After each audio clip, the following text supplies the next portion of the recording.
So I recently installed an ACiQ mini split in an unfinished basement workshop of my 114-year-old house. And I started tracking every single watt consumed and every penny spent, just like any curious homeowner might. But as a professional, I wasn't just watching numbers, I was hunting for patterns. So what I'm going to reveal are multiple strategies that mini splits use, where the costs and the savings kick in, and even signs of under or oversizing of the equipment. By the end of this video, I want to be able to pass the skill on to you that allows you to answer all these questions just by observation alone, even if you don't have all the raw data. Now, every conditioned space is like a bucket with a hole at the bottom of it, and we have to keep feeding water in as it keeps leaving so that we can keep the water level right where we want it. Now, our ACiQ unit itself is like the water that we're feeding into the bucket.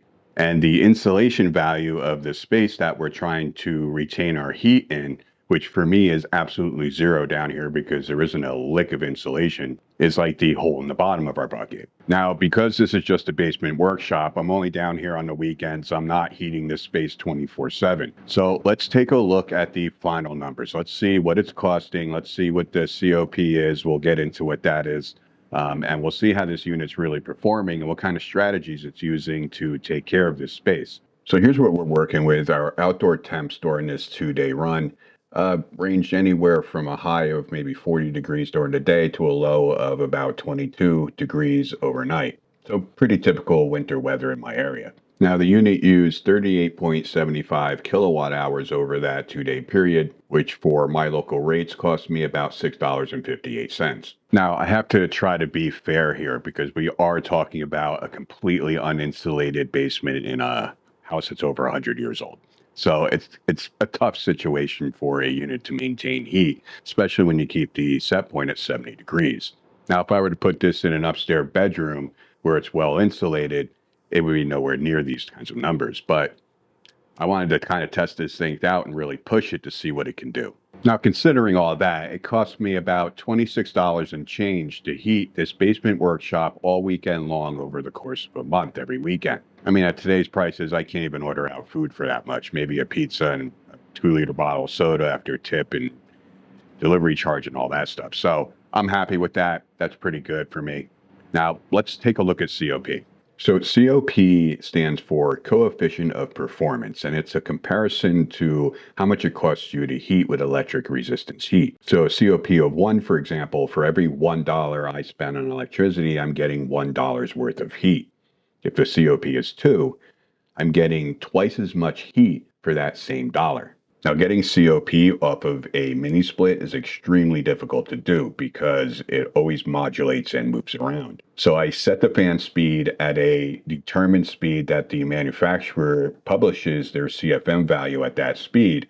And then I constantly measured my delta T's and my wattage consumption just to kind of get rough estimate numbers. Now you see spikes and dips on here all over the place. The COP data I was collecting was constantly calculating, so it was still calculating even during defrost cycles or off cycles. So we can just kind of rule all those out and just look at the averages. And what this unit averaged was a COP of between 2.6 to about 3.4. So basically what this is telling us is that if I used electric heaters down in this workshop like I did last winter, it would have cost me anywhere between $68 and almost $90 for the same amount of heat that this mini split put out. Now going from $90 down to $26, that's definitely a win for me.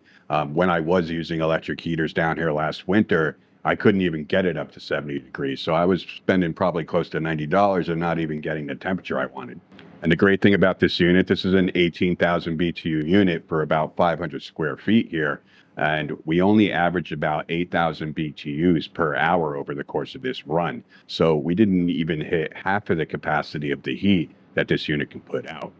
So I'm pretty confident on those really, really cold days when we get down into the negative temperatures that we sometimes do hit here in northern Indiana, this thing's going to be able to keep up. Now, I went with the 18,000 BTUs. It wasn't a guess. I actually did a load calculation, came out to about 16,000 BTUs for the pretty rough conditions we're dealing with in this unfinished basement. If this unit was oversized, I would be able to see it in two ways. Number one, the cycles it would run would be very, very short, even at very low modulation. So mini splits, they have inverter motors. They're able to adjust how much heat they can put out.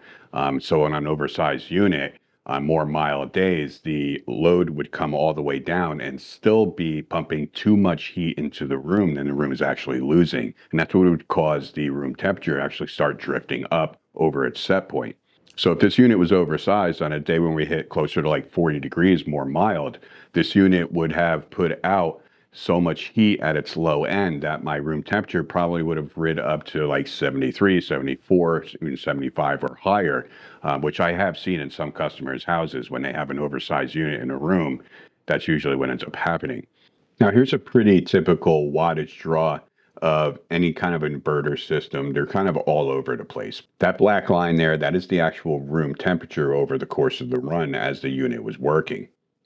Now you can see how that room temperature is really stable at that 70-degree set point. Now you do see spikes up and down from when the unit cycles off or it goes through a defrost cycle. Those are moments when the unit isn't putting heat into the room. And so when the unit comes back on to get, again in the heating mode, it has to put out a little extra heat to make up for that loss to get it back on that balance again. So what we're seeing here is one of the two typical patterns that heat pump systems are going to use.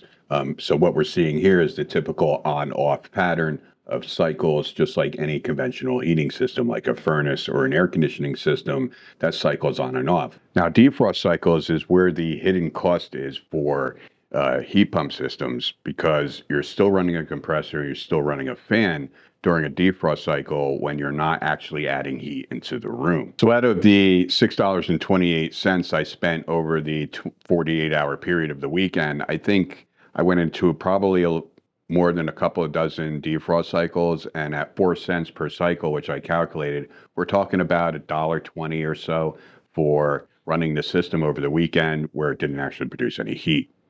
Now, the thing about defrost cycles is that they're not always going to be consistent. It's going to depend largely on the weather outside.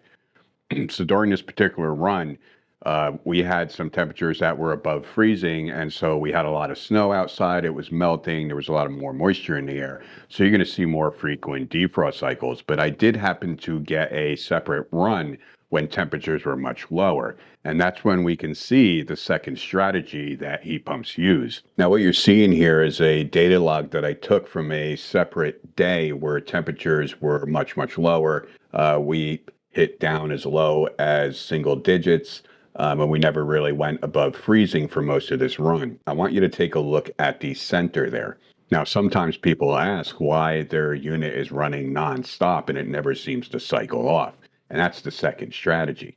Now you can see off to the sides here, we have these cycling on and off. That's the first strategy. But in the center, we have these long, steady runs where the unit just doesn't shut off at all. Right in the center there, we have a defrost cycle. That was the only one for the entire night. So there's two things we're looking at here. Number one, in really low temperatures, well below freezing, you're not going to have as many defrost cycles. And number two, when the unit can match the amount of heat the room is losing with the amount of heat it's putting in, it's not going to cycle on and off. It's just going to keep running steady. And that's actually a more efficient mode of operation. Now, there are two other possible scenarios where you're going to see long, steady runs like this with no cycling on and off. And these are going to be more problematic. The first is when the unit itself is at its maximum capacity. Now, this is pretty easy to tell because the outdoor temperatures are going to be pretty close to zero, negative numbers. I mean, it's going to be really cold outside. The second situation is if the unit is undersized. Now, you can see long, steady runs like this long before it ever reaches those maximum capacity temperatures. So you might see long, steady runs like this in teens or even the 20-degree temperatures outside. But the way to really tell that apart from observation is that the room temperature won't be able to keep up. So if the unit's undersized, it's going to be running all the time, and the room temperature is never going to hit that set point. Now, to wrap up, let me just get this out of the way. It is a sponsored video by ACiQ, but I'm not selling these units. They just wanted me to give them an honest opinion on the performance, and here it is. If this system was performing the way it did in this video in an upstairs room where it's insulated, I would probably be disappointed. But considering the tough job I threw at it down here in this unfinished century-old basement, it did a really good job. My own personal goal with this video is to help you guys, whether you're a homeowner or a technician, understand the behavior by observation and see what these systems are really supposed to be doing and what might be off and how you can tell. Hopefully I achieved that goal. Thanks for watching.